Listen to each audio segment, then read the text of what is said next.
Hello guys, welcome to my channel. First of all, I would like to say thanks to those who are watching this video. So let's start. And हमारा जो topic है वो class 11 chapter 10 है straight lines exercise है 10.1 exercise का question number second. So let's go on question number second of exercise 10.1. At first we will read this question, then we will solve. So question को read करेंगे and question में क्या दे रखा है देखते हैं. The base of an equilateral triangle with side 2a lies along the y axis. यानी कि गाइस हमें ये दे रखा है कि एक इक्विलेटरल ट्राइंगल दे रखा है, ठीक है. एंड इक्विलेटरल ट्राइंगल का जो बेस है विथ साइड ए 2a, ठीक है. बेस क्या है 2a साइड है उसकी, lies along the y axis and वो लाई करता है वाई एक्सिस पे. सच दैट इस प्रकार the mid point of the base की जो बेस के जो मिड पॉइंट है इज एट द ओरिजिन, वो ओरिजिन पे है. Find vertex of the triangle. हमें क्या निकालना है ट्राइंगल के वर्टेक्स फाइंड करने हैं, ठीक है. तो 3 वर्टेक्स हम फाइंड करेंगे क्योंकि जो ट्राइंगल के 3 वर्टेक्स होते हैं, 3 साइड से मिलकर ट्राइंगल बना होता है. तो फिगर कंसिडर करेंगे then we will understand. Okay, तो एक हमें इक्विलेटरल, सबसे पहले तो देखो हम, ये है बाई एक्सिस, ठीक है, ये है बाई डैश एंड ये है एक्स एक्सिस, ठीक है, ये है एक्स एक्सिस. बोला गया है the base of an equilateral triangle with side A 2a. जो इक्विलेटरल ट्राइंगल का बेस है उसकी साइड कितनी दे रखी है 2a दे रखी है. लाइस अलोंग द वाई एक्सिस, ठीक है, जो लाई करता है वाई एक्सिस के साथ, ठीक है. तो देखो इसका बेस हम ये बना लेंगे, बेस ये हो जाएगा. इक्विलेटरल ट्राइंगल कंस्ट्रक्ट करेंगे, ठीक है.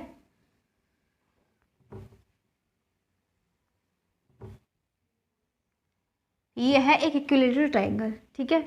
एंड बेस इसका क्या दे रखा है, बेस ये है, तो बेस दे रखा है बाई एक्सिस के अलोंग एंड 2a है, ठीक है. कितना है 2a है.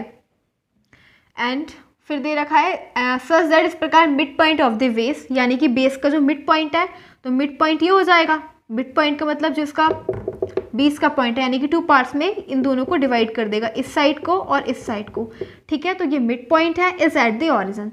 कहाँ पे है वो, ऑरिजिन पे है, ठीक है. कहाँ पे है, ऑरिजिन पे.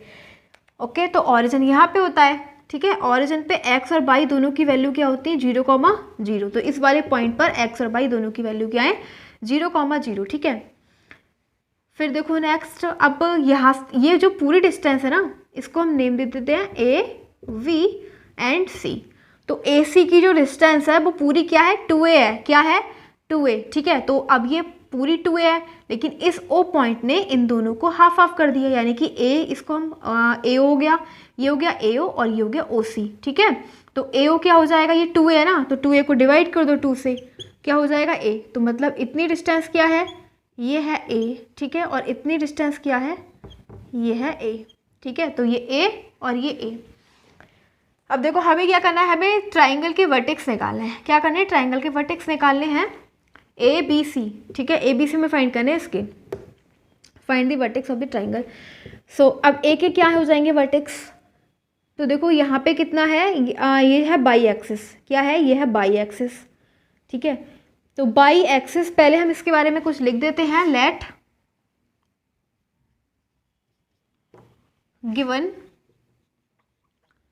Given that A B C is an equilateral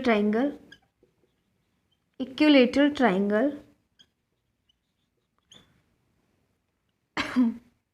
therefore AV equals to VC equals to AC. Equilateral triangle में तीनों साइड इक्वल दे रखी है, ठीक है, इक्वल होती है तीनों साइड, यही भी इक्वल AV VC और AC and O is the midpoint of BC and at origin. So AO क्या हो जाएगा, AO इक्वल हो जाएगा OC के, क्योंकि O क्या है मिड पॉइंट है, ठीक है. तो जो मिड पॉइंट है तो AO और OC क्या हो जाएंगे, इक्वल हो जाएंगे. अब देखो हमें निकालना है इसके वर्टेक्स. तो ये बाई एक्सिस है ना, बाई एक्सिस पे गाइस क्या होता है, एक्स की वैल्यू 0 रहती है, तो एक्स हो गया ये 0, ठीक है. अब बाई की वैल्यू क्या हो जाएगी, तो बाई की वैल्यू देखो यहाँ से लेके यहाँ तक क्या है, ये पूरी A है ना, ये डिस्टेंस क्या है a, मतलब यहाँ से लेके यहाँ तक डिस्टेंस क्या आ गई a, तो इसको बोलेंगे 0, a। अब हमें सी के वर्टेक्स निकालने हैं, सी के वो निकालने हैं कोऑर्डिनेट्स, ठीक है। सी है वर्टेक्स, उसके कोऑर्डिनेट निकालने हैं, एक्स और वाई की वैल्यू। तो यहाँ पे देखो वाई एक्सिस है तो एक्स की वैल्यू तो 0 ही रहनी है, लेकिन वाई की वैल्यू ऑरिजिन से अपर साइड में क्या रहता है, वाई की वैल्यू पॉजिटिव रहती है, एंड लोअर साइड में, डाउन साइड में क्या रहती है, वाई की वैल्यू नेगेटिव रहती है ऑरिजिन से, ठीक है। तो यहाँ पे वाई की वैल्यू नेगेटिव हो जाएगी, और वाई की वैल्यू होगी क्या, डिस्टेंस क्या है, मतलब यहाँ से लेके यहाँ तक की डिस्टेंस क्या है, ए है, तो यहाँ पे नेगेटिव -a, ठीक है, 0, -a। अब नेक्स्ट हमें दे रखा है, अब हमें निकालने बी के भी हमें निकालने वर्टेक्स, ठीक है। किसके निकालने हैं, बी के भी वर्टेक्स, मतलब बी वर्टेक्स के हमें कोऑर्डिनेट निकालने हैं। तो कैसे निकालेंगे बी के कोऑर्डिनेट, आपको पता है ये क्या है, इक्विलेटरल ट्राइंगल है।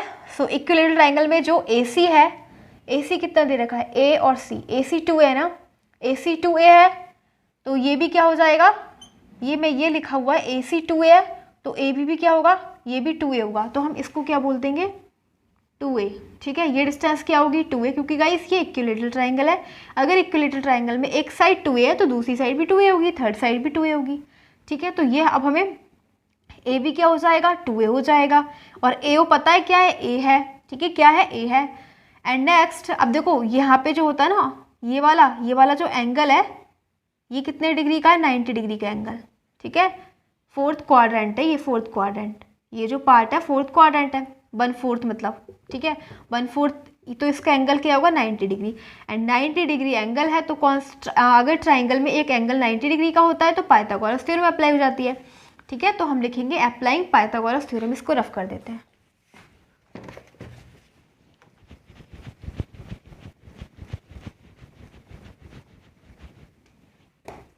अप्लाइंग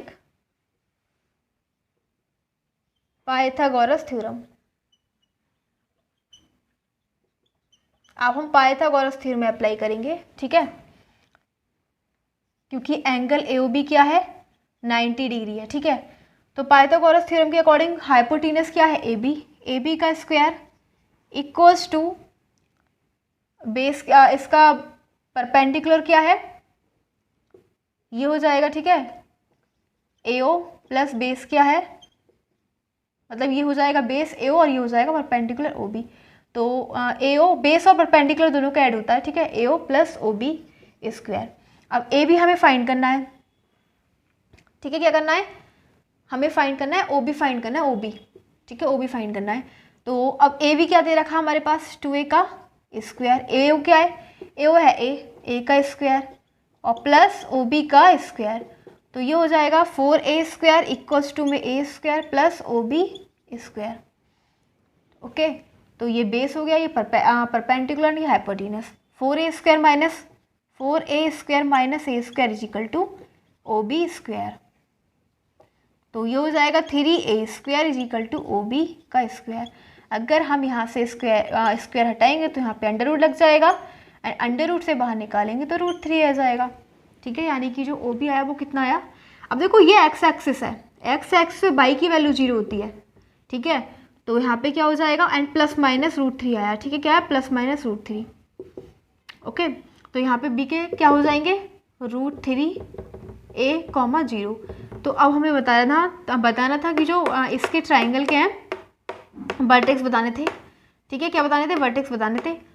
तो वर्टेक्स क्या हो जाएंगे, A के क्या हो गए, कोऑर्डिनेट क्या हो गए, कि 0, A, B के क्या हो गए, प्लस माइनस √3 और 0, ठीक है। यहाँ पे पॉजिटिव आएगा क्योंकि यहाँ पे क्या है गाइस, यहाँ पे प्लस है, क्योंकि जो 0 ऑरिजिन से राइट में रहते हैं पॉजिटिव रहते हैं, ठीक है, तो प्लस आ जाएगा, ओके। एंड C के क्या हो जाएंगे, 0, -A, तो यही हमारे कोऑर्डिनेट हो गए, ठीक है, यही हमारे मतलब जो वर्टेक्स के कोऑर्डिनेट्स हो गए, एक्स और वाई की वैल्यू, यही आंसर हो जाएगा, हमें यही निकालना था। So now next question is question number 3. So let's go on question number 3. At first we'll read this question, then we'll solve. So देखते हैं question number 3 में क्या दे रखा है, there is given that find the distance between P and Q. When देखो हमें क्या निकालना है, हमें 2 पॉइंट दे रखे P and Q के बीच में डिस्टेंस फाइंड करनी है। फर्स्ट दे रखा हमारे पास जब when PQ is parallel to the y axis, जब PQ y axis के पैरेलल है। सेकंड दे रखा when PQ is parallel to x axis, second में हमें दे रखा जब PQ एक्स एक्स के पैरेलल है, ठीक है। तो देखो एक लाइन दे रखी है, क्या दे रखी है, मतलब 2 पॉइंट दे रखे हैं पी और क्यू। तो इस टाइप से हम पी और क्यू को 2 पॉइंट लेंगे जिसके कोऑर्डिनेट दे रखे हैं x1, y1 एंड इसके दे रखे हैं x2, y2, ठीक है। हमें इन दोनों के बीच की डिस्टेंस फाइंड करनी है, ठीक है। तो p और q के बीच की हमें डिस्टेंस फाइंड करनी है, ठीक है। ये है डिस्टेंस। तो डिस्टेंस का फॉर्मूला क्या होता है, हमें क्या दे रखा है, p जो दे रखा है x1, y1 दे रखा है एंड q दे रखा है x2, y2। So distance between p and q और p एंड q के बीच में डिस्टेंस फाइंड करें, डिस्टेंस का फॉर्मूला अप्लाई कर देंगे जो होता है x2 माइनस x1 का whole square plus y2 minus y1 का होल स्क्वायर, ठीक है। तो ये हमारा हो गया एक सिंपल बात अगर हम ये इसको सॉल्व करें। बट देन हमें नेक्स्ट क्या दे रखा है, हमें दे रखी है कंडीशन फर्स्ट हमें कंडीशन फर्स्ट दे रखी है कि जब P Q is parallel to Y axis, जब ये वाली लाइन है ना ये किसके पैरेलल है, बाई एक्सिस के, ठीक है। तो बाई एक्सिस ये मान लो सपोज करो, ठीक है, ये है बाई डेक्स। तो जब ये वाली लाइन जो पी क्यू है ना वो किसके पैरेलल है, बाई एक्सिस के पैरेलल है, ठीक है। किसके पैरेलल, बाई एक्सिस के। सो गाइस अगर जब बाई एक्सिस के पैरेलल, तो कहने का मतलब ये है कि इन मतलब जहाँ से डिस्टेंस इतनी यहाँ इन दोनों के बीच की डिस्टेंस इक्वल है ना, किसी भी पॉइंट पे जाके देखोगे डिस्टेंस क्या होगी, इक्वल होगी। डिस्टेंस इक्वल का मतलब यहाँ पे x की वैल्यू सेम होगी, ठीक है। क्या होगी, x की वैल्यू सेम होगी। अगर आप ये ले रहे हो 0 से लेके 2 तो इस वाले पॉइंट पे भी 0 से लेके 2, इस पे भी 0 से लेके 2, x की वैल्यू क्या रहती है, सेम रहती है, ठीक है। तो केस फर्स्ट हमें दे रखा है जब peak when P Q is parallel two by axis.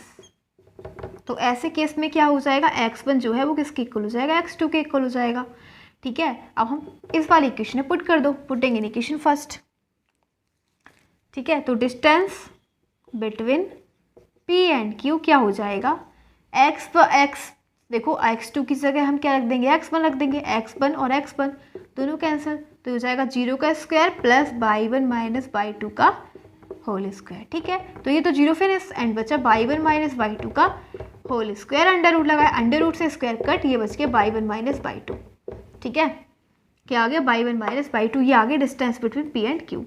अब देखो केस सेकंड क्या है, केस सेकंड, ठीक है। केस फर्स्ट था, केस सेकंड है जब P Q is parallel to Y axis, जब पी क्यू वाई एक्सिस के एक्स एक्सिस के पैरेलल है, ठीक है। मतलब इस टाइप से ये है एक्स एक्सिस, ठीक है। ये केस सेकंड है हमारे पास, ये है एक्स और ये जो पी क्यू लाइन है ना वो इस टाइप से, ठीक है। पी क्यू क्या है, बाई एक्स, अब एक्स एक्सिस के पैरेलल है, ठीक है। किसके पैरेलल है, एक्स एक्सिस के।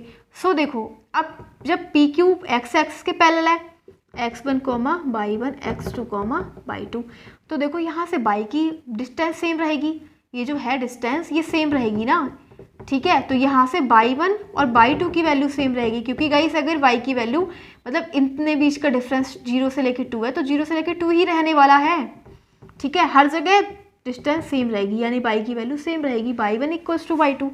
तो केस सेकंड में क्या रहेगा, when P Q is parallel to X axis, तो यहाँ पे रहेगा y1 जो इक्वल है y2 के, पुटिंग इन इक्वेशन फर्स्ट, इसमें रख के देखो तो क्या हो जाएगा, distance between p and q, और यहाँ पे हो जाएगा x2 माइनस x1 का होल स्क्वायर प्लस, ये दोनों इक्वल है ना तो 0 का स्क्वायर लगाओ मत लगाओ, ये हो जाएगा x2 माइनस x1 और स्क्वायर से अंडर रूट फिनिश, तो ये आ जाएगा, ठीक है।